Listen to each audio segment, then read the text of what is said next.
안녕하세요. 제2의 풍수TV입니다. 예로부터 잘나고 성공한 사람을 가리켜서 오복을 가졌다 라고 하는데, 5가지 복이란 몸이 건강한 목숨수, 부자로 떵떵거리며 사는 부, 마음 편히 사는 강명, 남에게 덕을 베풀고 사는 유호덕, 그리고 하늘이 내린 수명을 다하고 죽는 고존명입니다. 하지만 목구멍에 풀칠조차 하기 힘들었던 가난한 사람들은 유호덕 대신에 자손 번창을 오복의 하나로 손꼽았고, 특히 여자가 가장 두려워한 것은 가문의 계승자로서 아들을 낳지 못하는 절손인데, 왜냐하면 대가 끊기면 곧 집안이 망하는 것이기 때문이지요.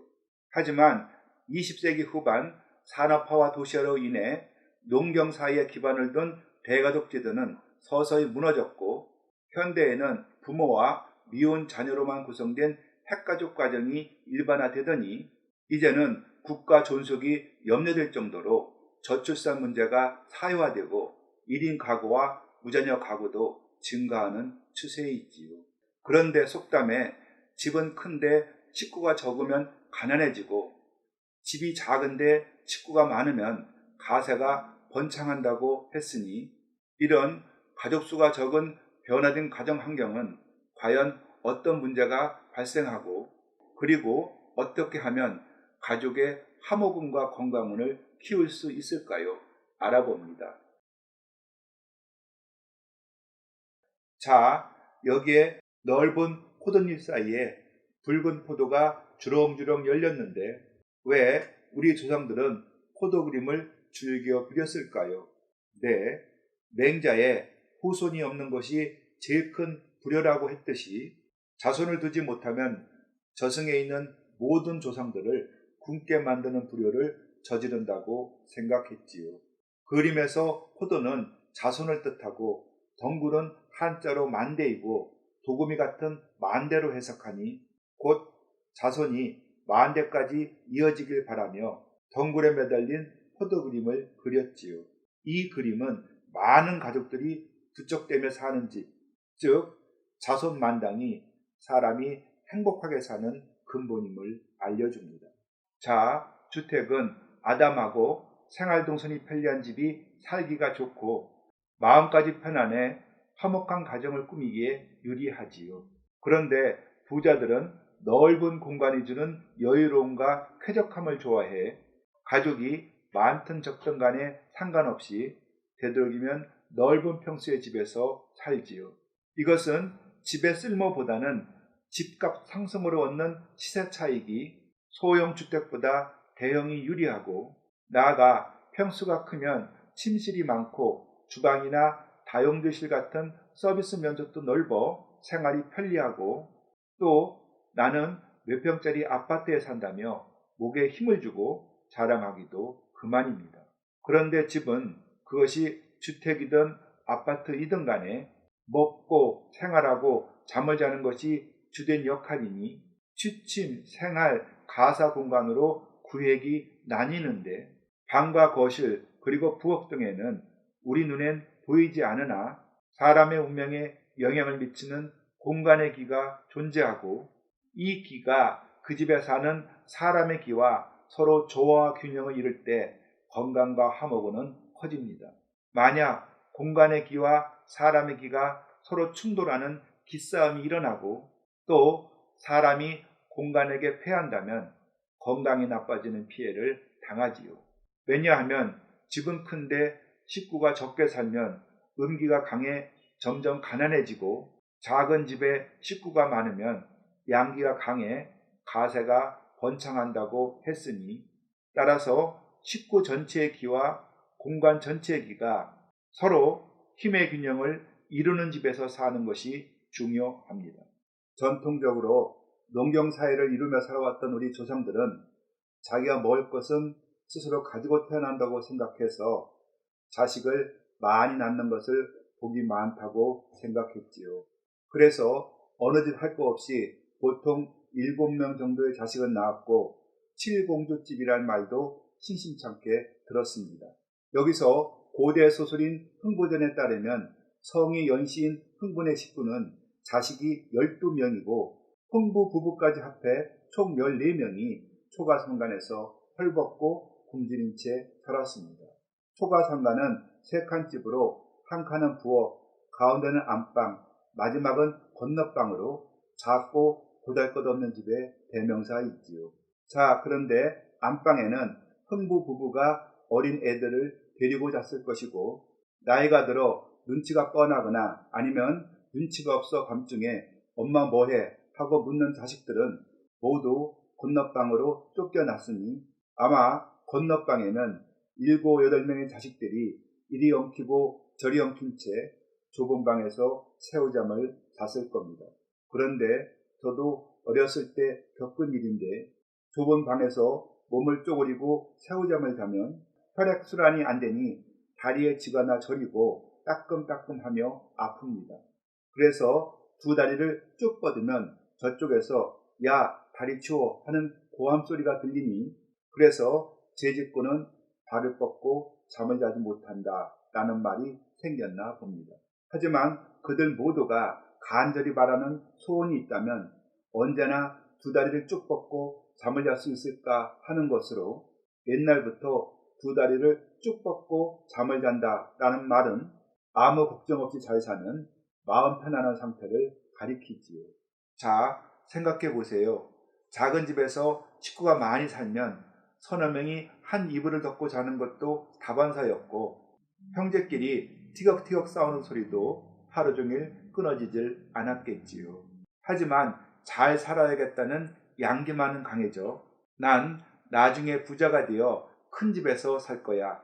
열심히 공부를 해 출세를 할 거야 하는 등 자식마다 잘 살고 싶은 활기는 넘쳐났을 겁니다.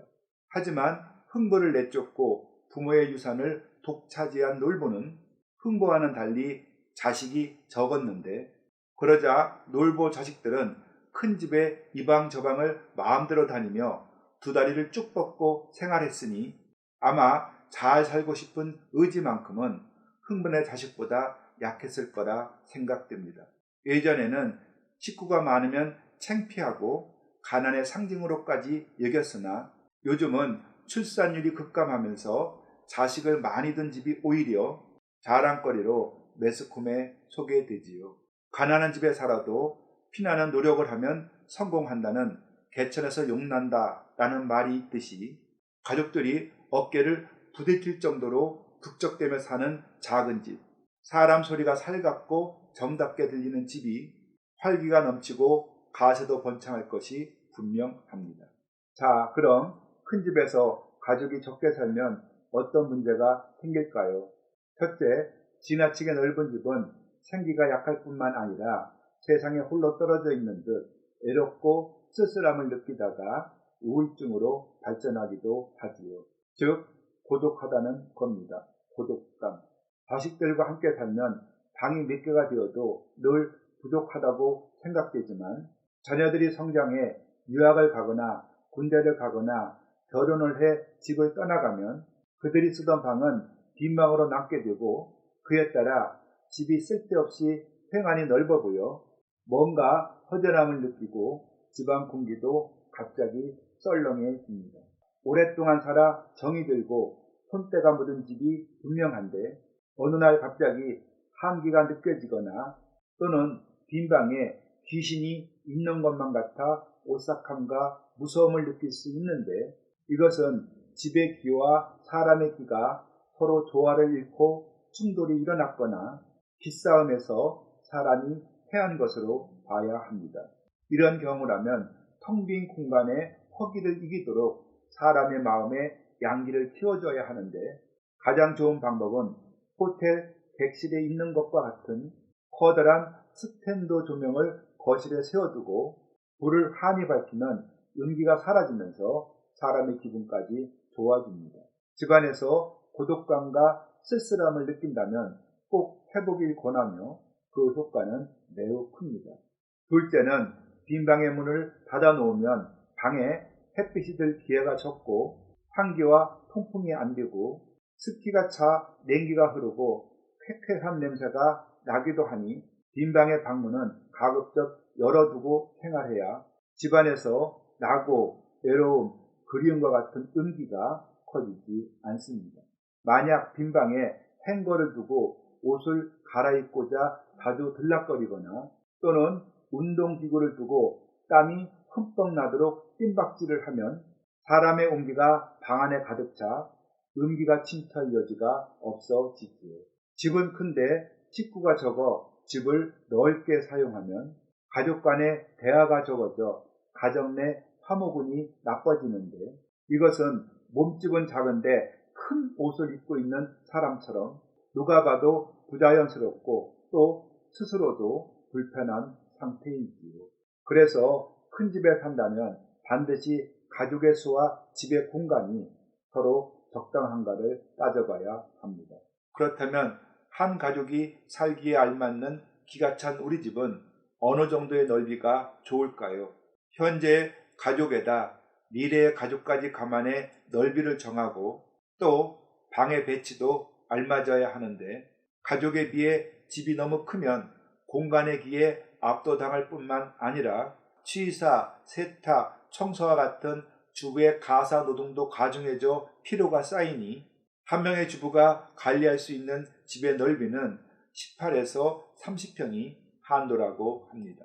일반적으로 적정 평수를 따질 때면 가족의 나이를 모두 합산한 것을 평방미터로 보고 그것을 평수 즉 3.3으로 나눈 크기가 최적인데, 예를 들어 남자가 40세, 여자가 35세, 그리고 7세와 5세의 아이가 있다면 네 식구의 나이를 더하면 87이고 이것을 87 평방미터로 보고 3.3으로 나누면 약 26평이 살기 좋은 면적이지요. 이 평수에는 현관, 침실, 거실, 부엌, 화장실 등이 모두 포함되니 시청자들도 자기 집의 적정 평수를 재미삼아 계산해 보세요.